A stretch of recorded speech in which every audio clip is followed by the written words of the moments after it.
पिछले 12 घंटे के अंदर अमेरिका, ईरान, इजराइल से जुड़े जितने अपडेट्स हैं वो मैं आपको बताऊंगा।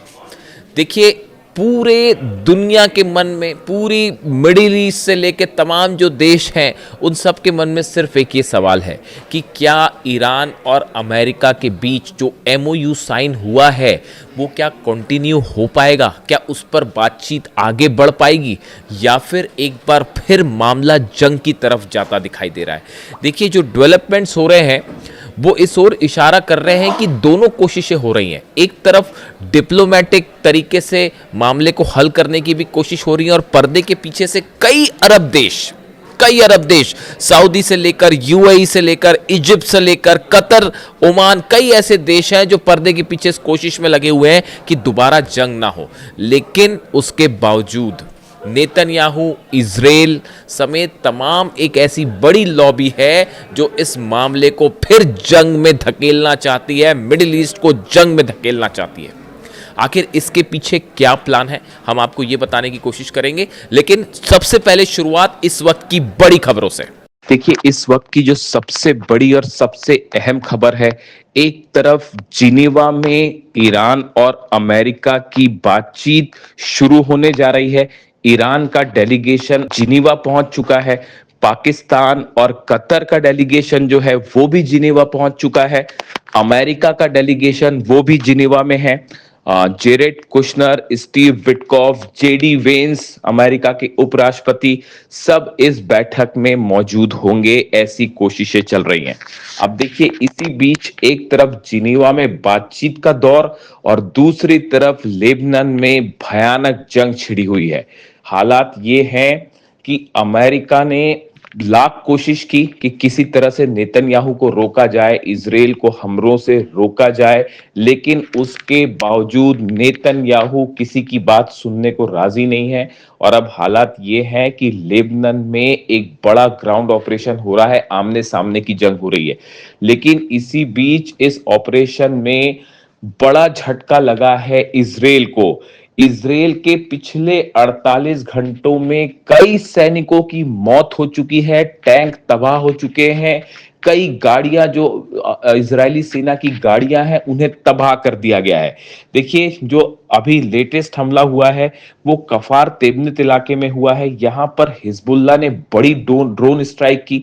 देखिए, यहां इजराइल की सेना जो है वो कई इलाकों में हमला कर रही थी और कई घरों पर हमले किए जा रहे थे कफार तेबनत इलाके में, जिसका बदला लेने के लिए हिजबुल्लाह की तरफ से बड़ी ड्रोन स्ट्राइक की गई है।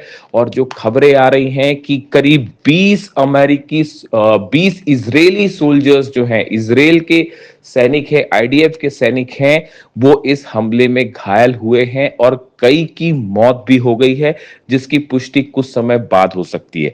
देखिए, कफार तेबनत ये वही इलाका है जहां पर करीब 48 घंटे पहले ही मरकावा टैंक्स तबाह कर दिए गए थे।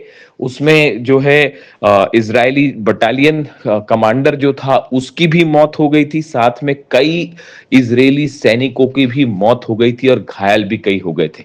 यानी कफार तेबनीत वो इलाका है जहां पर इजरायली सैनिकों की लाशें भिज गई हैं और इजरायली सेना का ऑपरेशन बुरी तरह से फेल होता दिखाई दे रहा है। इसका नतीजा अब ये भी सामने आने लगा है कि कई इजरायली सैनिकों ने, कमांडर्स ने ये कहना शुरू कर दिया है कि लेबनान में जो ऑपरेशन हो रहा है इजराइल का, इसकी कतई जरूरत नहीं है और इसे बंद कर देना चाहिए। यानी इजरायली सेना में बगावत के सुर भी देखने को मिल रहे हैं। इस तरह की खबरें भी सामने आने लगी हैं। इसके अलावा देखिए, नबाती वो इलाका है जहां पर एक बार फिर बीती रात इजराइल की तरफ से हमले किए गए और चंद मिनटों के अंदर ही यहां पर स्ट्राइक में 16 लोगों की, 16 लेबनान के नागरिकों की मौत हो गई है और लगातार यहां पर घरों को निशाना बनाया जा रहा है। लेबनान का कहना ऐसा है, हिजबुल्लाह का कहना ऐसा है कि जो सिविलियन इंफ्रास्ट्रक्चर है उसको नुकसान पहुंचाया गया है और आम लोगों को निशाना बनाया गया है, जिसमें 16 लोगों की मौत हो गई है। अगर आप पिछले चंद दिनों की बात करें तो इजराइल के हमलों में 200 से ज्यादा लेबनान के लोगों की मौत हो गई है, खास तौर पर दक्षिणी लेबनान की अगर बात की जाए। ऐसे हालात में अब हिजबुल्लाह की तरफ से भी करारे पलटवार शुरू हो गए हैं, माइन से हमले किए जा रहे हैं। कल जो मरकावा टैंक्स की धज्जियां उड़ी थी, इजराइल का मरकावा टैंक जो है, कई मरकावा टैंक कल तबाह कर दिए गए हैं। देखिए खबरें इस तरह की हैं कि एक मरकावा टैंक तबाह हुआ है, लेकिन आप देखेंगे थोड़े समय बाद ये खबर सामने आएगी कि कई मरकावा टैंक्स की धज्जियां उड़ा दी गई।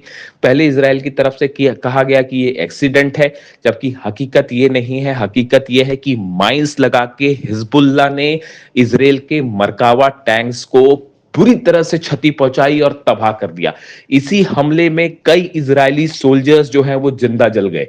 देखिए हालात ये है कि लेबनान में अब आर पार की ग्राउंड वॉर जो है वो शुरू है।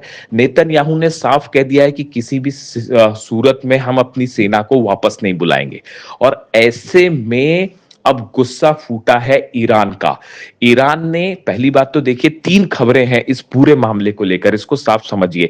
जिनीवा में जो ईरान बातचीत को पहुंची है डेलीगेशन की टीम, गलीबाफ साहब उसको लीड कर रहे हैं, ईरान की संसद के स्पीकर। ईरान ने साफ कर दिया है कि ये जो बातचीत जिनीवा में होगी, इस बातचीत में सिर्फ ये चर्चा होगी कि लेबनान में जंग रोकी जाए। इसमें किसी तरह के टेक्निकल मुद्दे पर कोई बातचीत नहीं होगी, जो कि एमओयू में कही गई थी कि 60 दिन की बातचीत होगी, जिसमें तमाम न्यूक्लियर मुद्दे समेत तमाम टेक्निकल मुद्दों पर बात होगी। लेकिन ईरान ने कह दिया है कि हमारी बात फिलहाल सिर्फ इस बात पर होगी कि कैसे इजराइल के हमलों को लेबनान में रोका जाए। इसकी पूरी जिम्मेदारी अमेरिका की है, और अगर अमेरिका इसको रोकने में नाकामयाब होता है तो बातचीत फौरन रोक दी जाएगी। ईरान के सुप्रीम लीडर मुस्तफा खामेनी की तरफ से यह संदेश है डेलीगेशन टीम को कि अगर लेबनान पर हमले नहीं रोकते हैं तो बातचीत को रोक दिया जाए, डील से वापस आ जाइए। यह साफ संदेश है ईरान के सुप्रीम लीडर का। यह बात हुई डील को लेकर, यानी जिनेवा में भी ईरान अपनी शर्तों पर बातचीत कर रहा है। डील तो बहुत दूर की बात है, डील तो 60 दिनों बाद क्या होगी वो बाद में देखा जाएगा। लेकिन हकीकत यह है कि जिनेवा में बातचीत के लिए भी ईरान ने अमेरिका को अपने घुटनों पर ला दिया है। अमेरिका की तरफ से पिछले 48 घंटों में कोशिशें होती रही, पाकिस्तान के जरिए, कभी कतर के जरिए, सऊदी के जरिए, कि किसी तरह से जिनेवा में ईरान से बातचीत शुरू की जाए। इसके लिए अमेरिका लिटरली गिड़गिड़ाता रहा। इसके लिए सही शब्द गिड़गिड़ाना है। यानी आप देखिए, जंग में ईरान की शानदार जीत हुई है, और अब ये जो बातचीत होने जा रही है इसमें भी अमेरिका घुटनों पे है। इससे बड़ी शर्मनाक स्थिति अमेरिका की विदेश नीति और डोनाल्ड ट्रंप के लिए नहीं हो सकती। अब देखिए हालात ये है, जिनेवा में ईरान का स्टैंड साफ है कि हम सिर्फ ये बात करेंगे कि लेबनान पर पहले आप हमले रुकवाइए नेतन्याहू से। ये बातचीत के लेकर बात हुई। अब आप ईरान की सेना की तैयारी सुनिए। जो खबरें आ रही हैं ईरान से, ईरान की सेना बड़ी स्ट्राइक के लिए तैयार है इजराइल पे, और जो खबरें हैं उसके मुताबिक अगर अगले 2 से 3 दिन के अंदर हमले लेबनान पर नहीं रुकते हैं तो ऐसी स्थिति में ईरान की सेना प्रीएम्प्टिव स्ट्राइक की तैयारी में है। एक बार फिर इजराइल पर मिसाइलें बरसा दी जाएंगी। ये तैयारी है ईरान की सेना की। जो मिसाइल बेसिस हैं उनको तैयार कर दिया गया है, लॉन्च पैड्स तैयार है, खैबर मिसाइल्स तैयार है, और साफ संदेश है कि अगर लेबनान जो बातचीत जिनेवा में होने जा रही है, अगर इसके बाद भी नेतन्याहू नहीं मानता है तो मिसाइलों से नेतन्याहू और इजराइल की सेना का इलाज किया जाएगा। ये कहना है ईरान की सेना का। स्ट्रेट ऑफ हॉर्मूज बंद है। कल देखिए वार्निंग्स दी गई ईरान की सेना की तरफ से, आईआरजीसी की तरफ से। हॉर्मूज में ऐलान किए गए कई जहाजों को वापस भेज दिया गया। ये कहा गया कि अभी स्ट्रेट ऑफ हॉर्मूज बंद कर दिया गया है, जैसे लेबनान पर हमले हो रहे हैं उसके बाद स्ट्रेट ऑफ हॉर्मूज को बंद कर दिया गया है। अगर आप आगे बढ़ेंगे तो जहाजों को तबाह कर दिया जाएगा, जिसके बाद डोनाल्ड ट्रंप के पैरों तले जमीन खिसक गई है। अमेरिका की तरफ से दावे हो रहे हैं कि स्ट्रेट ऑफ हॉर्मूज खुला हुआ है, लेकिन हकीकत यह है स्ट्रेट ऑफ हॉर्मूज में परिंदा भी पर नहीं मार सकता इस समय ईरान की सेना की इजाजत के बिना। यानी हॉर्मूज पर अब पूरा कंट्रोल ईरान का है, ईरान की सेना का है। अमेरिका के जहाज जो हैं वो कुछ हद तक पीछे हटे हैं, लेकिन वो ओमान की खाड़ी के आसपास अब भी मौजूद हैं। जितने ऑयल टैंकर्स पिछले 48 घंटे में निकले हैं वो सारे के सारे ईरान की परमिशन से निकले हैं, ईरान की उन पर नजर है। और बड़ी मात्रा में जो तेल बाहर निकला वो ईरान की निगरानी में निकला है। लेकिन अब जिस तरह से हमले जारी हैं लेबनान पर, उसके बाद जो है ईरान का गुस्सा देखने को मिल रहा है और ईरान ने स्ट्रेट ऑफ हॉर्मूज को बंद कर दिया है। अब आप देखिए हालात ऐसे हैं कि एक तरफ जो है वो हॉर्मूज फिर से बंद हो चुका है। जिनेवा में एक एमओयू को लेकर अहम बैठक, लेकिन चर्चा उसमें लेबनान की है, सीज फायर की है। और दूसरी तरफ लेबनान में हमले जारी हैं, नेतन्याहू लगातार हमले करवा रहा है। ऐसे हालात में अब सवाल ये है कि सबकी नजरें जिनेवा पे हैं कि जिनेवा में बातचीत के बाद क्या नेतन्याहू रुकेंगे। लेकिन हकीकत ये है कि नेतन्याहू और इजराइल को रोकने के लिए इस अमेरिका के पास कोई बड़ा प्लान फिलहाल नहीं है। देखिए कई बार इस तरह की खबरें आई कि नेतन्याहू और ट्रंप के बीच में किसी तरह की नाराजगी है और अमेरिका जो है वो नेतन्याहू से नाराज है, और ये तक कह दिया गया जेडी वेंस की तरफ से कि अगर हम आपको नहीं बचाते तो आप नहीं बचते। इस तरह की तमाम बातें कही गई, लेकिन ईरान ये मान के चलता है, ईरान के तमाम बड़े एक्सपर्ट ये मान के चल रहे हैं कि नेतन्याहू और ट्रंप के बीच किसी तरह का कोई नाराजगी नहीं है, किसी तरह की कोई मतभेद नहीं है। एक बड़े प्लान के तहत ये काम किए जा रहे हैं और बड़ी अंडरस्टैंडिंग से ये काम हो रहे हैं। यानी ट्रंप और नेतन्याहू को अलग अलग नहीं मानता ईरान, और ये मान के चल रहा है कि जो कुछ हो रहा है वो अमेरिका की अनुमति से, परमिशन से ही हो रहा है। ऐसे हालात में अब सबकी नजरें हैं आज जिनेवा में कि जिनेवा में क्या होता है। कतर का डेलीगेशन वहां मौजूद है, कतर के विदेश मंत्री, प्रधानमंत्री वहां मौजूद रहेंगे।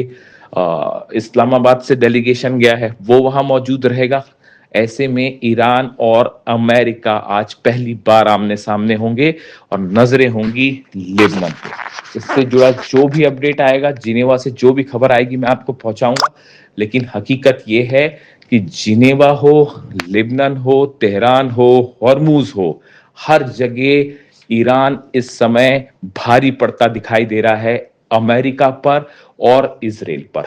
ये एक सच है और इसे मुहर्रम के बीच ईरान की बड़ी जीत बताया जा रहा है।